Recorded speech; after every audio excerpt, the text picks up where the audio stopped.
Hi everyone. So now we're on our last problem for chapter 9, exercise 921. We're going to do an income statement indicating standard cost variances. So remember in the earlier problem where we said, what do you debit to the work in process account? You debit the standard hours at the standard rate. And then when you're doing this income statement, you're going to take into account any of those variances.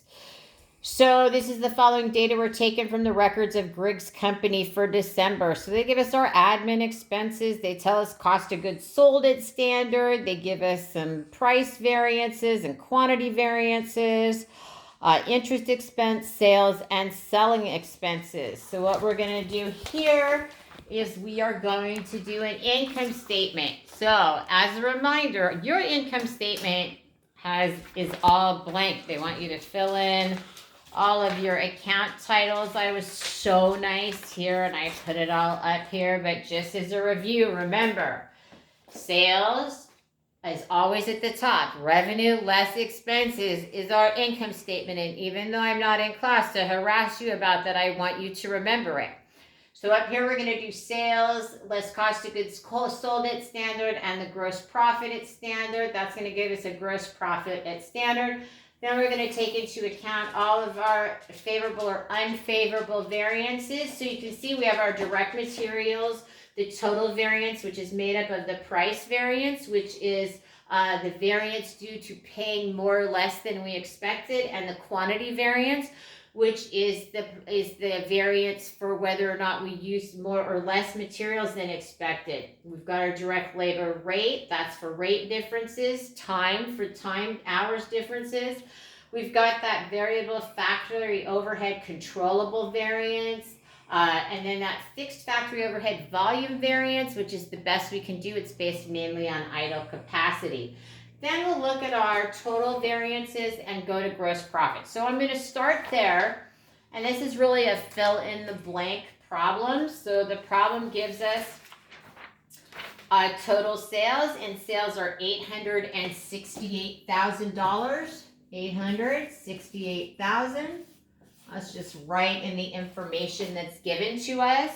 And then you can see I put up here cost of goods sold at standard. So if we look at cost of goods sold at standard, that's the second item that's listed, and that is $550,000.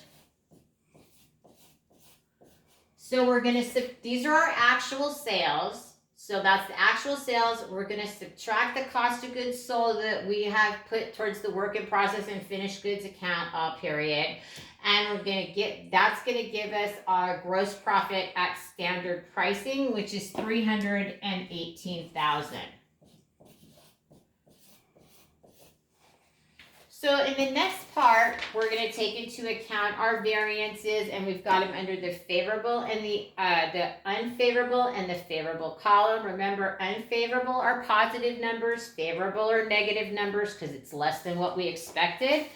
So the problem did all the hard work for us. They even told us if they were favorable or unfavorable. So our direct materials price variance was unfavorable, and it was $1,680. This came from spending more than the standard price for materials.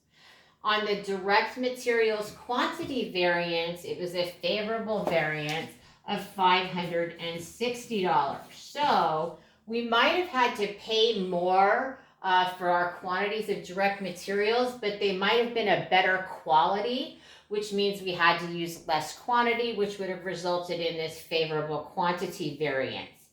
We have a direct labor rate variance that's favorable of $1,120. Remember, this has to do with paying less if it's favorable than the standard rate for direct labor.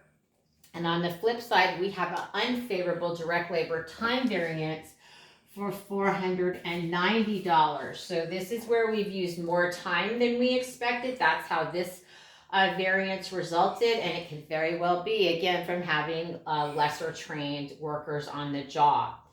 Our variable factory overhead controller variance is $210, so that's good. We spent less than we expected. But our fixed factory overhead volume variance, which is basically looking at capacity, is 3,080 unfavorable.